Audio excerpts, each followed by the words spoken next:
Hello दोस्तों, स्वागत है आपका गेट लाइब्रेरी में। दोस्तों, इस लेक्चर में हम किसी रिलेशन में से first normal form, second normal form, third normal form और बीसीएनएफ को कैसे निकालते हैं जानेंगे। तो दोस्तों, इसमें हम उन 4 केस के बारे में जानने वाले हैं जिसके थ्रू हम नॉर्मल फॉर्म को ईजिली से फाइंड कर सकते हैं।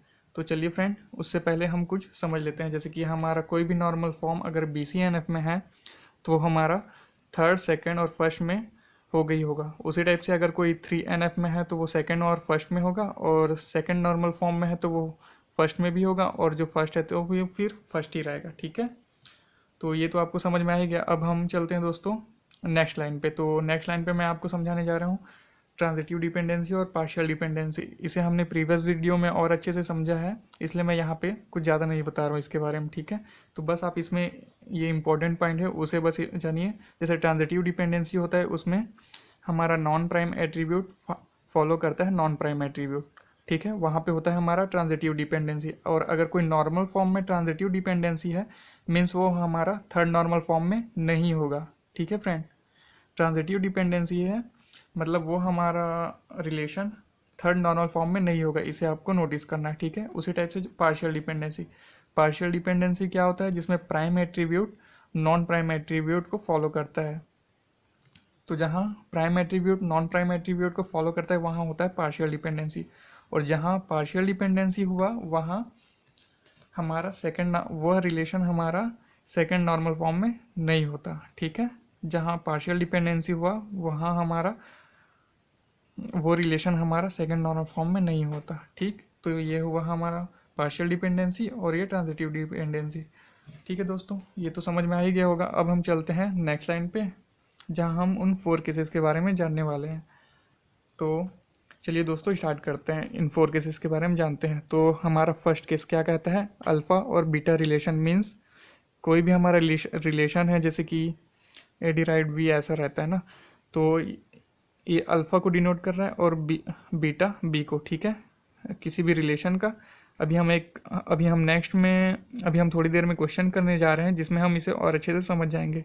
ठीक है, तो चलिए फ्रेंड स्टार्ट करते हैं। जैसे हमारा केस 1 है, अगर केस 1 है उसमें दिया हुआ है अल्फ़ा और बीटा रिलेशन, तो अल्फ़ा लेफ्ट हैंड साइड को डिनोट करेगा और बीटा राइट हैंड साइड। ठीक है, तो अल्फ़ा अगर हमारा सुपर की या कैंडिडेट की हुआ तो वो हमारा रिलेशन होगा बीसीएनएफ में। ठीक है, अल्फ़ा हमारा सुपर की या कैंडिडेट की हुआ तो हमारा होगा बीसीएनएफ में। ठीक, ये केस 1 तो हो गया। और केस 2 में आपको याद रखना है अल्फ़ा और बीटा रिलेशन है, तो बीटा हमारा होना चाहिए प्राइम एट्रीब्यूट। ठीक, और मीन्स जैसे अगर केस 1 अगर ट्रू हो जाता है, अल्फ़ा अगर सुपर की और कैंडिडेट की है, तो हमें और कुछ फाइंड करने की ज़रूरत नहीं है। हमारा जो भी रिलेशन है वो हमारा बीसीएनएफ में होगा।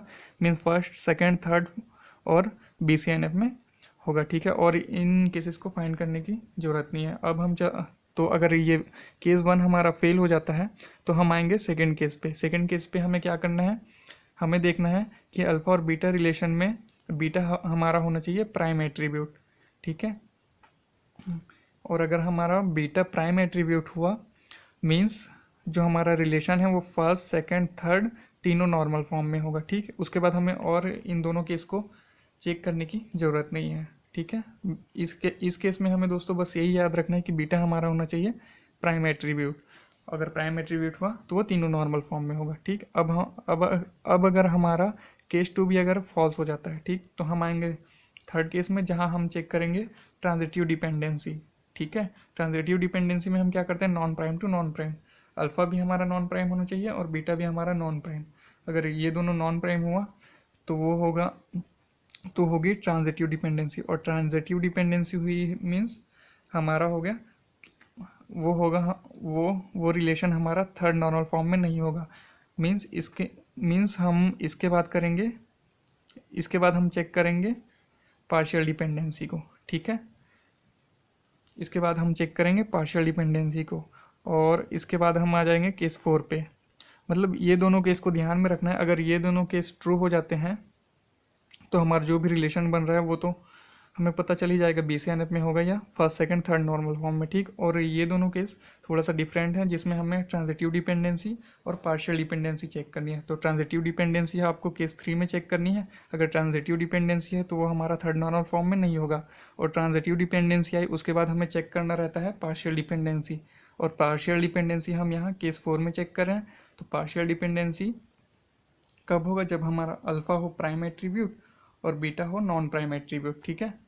अल्फ़ा हमारा प्राइम एट्रीब्यूट होना चाहिए और बीटा हमारा नॉन प्राइम एट्रीब्यूट होना चाहिए, तब होगा हमारा पार्शियल डिपेंडेंसी। और अगर पार्शियल डिपेंडेंसी है तो वो हमारा जो रिलेशन है वो सेकंड नॉर्मल फॉर्म में नहीं होगा, ठीक है। सेकंड नॉर्मल फॉर्म में नहीं होगा मीन्स क्या होगा? वो हमारा रिलेशन होगा फर्स्ट नॉर्मल फॉर्म में, ठीक है फ्रेंड। तो ये हमें सबसे पहले क्या करना है, कोई भी रिलेशन है तो उसमें हमें केस 1 चेक करना है कि अल्फ़ा होना चाहिए सुपर की और कैंडिडेट की। अगर ये हुआ तो वो होगा BCNF में केस, और अगर ये फॉल्स होता है तो केस 2 में चेक करना है कि बीटा हमारा होना चाहिए प्राइम एट्रीब्यूट। अगर प्राइम एट्रीब्यूट है तो फर्स्ट सेकंड थर्ड तीनों नॉर्मल फॉर्म में होगा। और ये दोनों केस अगर नहीं होते हैं, अगर हमारा केस 2 भी फॉल्स होता है तो फिर हमें चेक करना है ट्रांजिटिव डिपेंडेंसी। और अगर केस 3 में ट्रांजिटिव डिपेंडेंसी अगर हमें मिल जाती है, ठीक है, तो उसके बाद हमें चेक करना है पार्शियल डिपेंडेंसी, ठीक है। अगर ट्रांजिटिव डिपेंडेंसी मिलती है तो उसके बाद हम करने हैं केस 4, जिसमें हमें चेक करना है पार्शियल डिपेंडेंसी। और अगर पार्शियल डिपेंडेंसी भी मिलता है तो हम कह सकते हैं कि हमारा जो रिलेशन है वो फर्स्ट नॉर्मल फॉर्म में है। जैसे कि चलिए एक क्वेश्चन को सॉल्व करते हैं और इन केसेस को अप्लाई करके उसे समझते हैं, ठीक है। तो फ्रेंड, जैसे कि हमें अब इसे सॉल्व करना है इस केसेस को अप्लाई करने के लिए, तो इसमें से हमें सबसे पहले निकालना पड़ेगा कैंडिडेट की, क्योंकि कैंडिडेट की मिलेगा तो उससे हमें मिलेगा प्राइम और नॉन प्राइम एट्रीब्यूट, जिसके थ्रू हम ये सारे केसेस को अप्लाई कर सकते हैं। तो चलिए कैंडिडेट की इसमें से निकालते हैं। तो फ्रेंड, किसी रिलेशन से कैंडिडेट की निकालने के लिए हमें सबसे पहले देखना होता है राइट साइड कि कौन कौन से एट्रीब्यूट हैं और कौन कौन से एट्रीब्यूट नहीं है। तो हम यहाँ पे देख सकते हैं ये ए नहीं है हमारा, और बी, और बाकी C D E F G H बाकी सब तो हैं, ठीक है। तो ये हो गया। तो अब ए और बी नहीं है तो हमें ए और बी का निकालना है क्लोज़र। ए बी का मैं क्लोज़र निकाल लेता हूँ, ठीक है। तो ए बी का अगर क्लोज़र निकालता हूँ, सबसे पहले आएगा ए बी, उसके बाद ए बी से फाइंड हो रहा है सी, सी से फिर कुछ भी नहीं, ए से फिर डी, ई फिर से फाइंड हो रहा है, और बी से फाइंड हो रहा है एफ, और एफ से हो रहा है जी और एच। और अब फ्रेंड देखिए, ए बी से हमें ये सारे एट्रीब्यूट मिल गए। मीन्स अगर कोई एट्रीब्यूट है जिसके थ्रू हम रिलेशन के सारे एट्रीब्यूट को फाइंड कर पा रहे हैं तो उसे तो हम सुपर की कहते हैं। लेकिन देखिए राइट साइड में अगर कोई एट्रीब्यूट नहीं है और उसके थ्रू ही हम रिलेशन के सारे एट्रीब्यूट फाइंड कर पा रहे हैं तो हम उसे कहते हैं कैंडिडेट की और सुपर की, दोनों कहते हैं, ठीक है। तो ये हमारा हो गया कैंडिडेट की और ये हो गया हमारा सुपर की, ठीक है। अब तो फिर अब कैंडिडेट की तो मिल गया, तो हम बोल सकते हैं कि हमारा प्राइम एट्रीब्यूट होगा वो होगा ए और बी, क्योंकि प्राइम एट्रीब्यूट जो होता है वो कैंडिडेट की का पार्ट होता है। और कह सकते हैं नॉन प्राइम एट्रीब्यूट क्या होगा? फिर नॉन प्राइम एट्रीब्यूट होगा इसको छोड़ के तो C D E F G और एच, ठीक है। इतना हो गया, प्राइम एट्रीब्यूट निकाल लिया और नॉन प्राइम। अब हमें इन केसेस को अप्लाई करना है। तो देखिए यहाँ पे अल्फ़ा से बीटा रिलेशन में अल्फ़ा होना चाहिए सुपर की या कैंडिडेट की। तो हमारे पास कैंडिडेट की सुपर की है ए और बी, तो ए और बी हाँ है, तो ये तो हमारा हो गया BCNF में, ठीक है। अगर ये कंडीशन ट्रू होती है तो ये होगा BCNF में। अब इसमें देखते हैं ए क्या है हमारा, सुपर की या कैंडिडेट की है, नहीं है, तो यहाँ पे तो ये कंडीशन फॉल्स हो गई, मीन्स ये BCF में नहीं होगा ये हमारा रिलेशन, ठीक है। अब हम चलते हैं सेकंड केस पे। सेकंड केस पे देखना है कि बीटा हमारा होना चाहिए प्राइम एट्रीब्यूट। अगर प्राइम एट्रीब्यूट होता है तो जो भी हमारा रिलेशन है वो फर्स्ट सेकंड थर्ड तीनों नॉर्मल फॉर्म में होगा और कुछ हमें चेक करने की ज़रूरत नहीं है, ठीक है। तो इसको तो छोड़ दिया, अब सेकंड लाइन को चेक करना है हमें, ये हमारा कौन सा है। तो देखते हैं क्या बीटा ये होगा, तो ये क्या प्राइम एट्रीब्यूट है? तो प्राइम एट्रीब्यूट तो हमारा है ए और बी सिर्फ, तो ये तो डी है, तो यहाँ पे ये भी कंडीशन हो गई फॉल्स, ठीक है।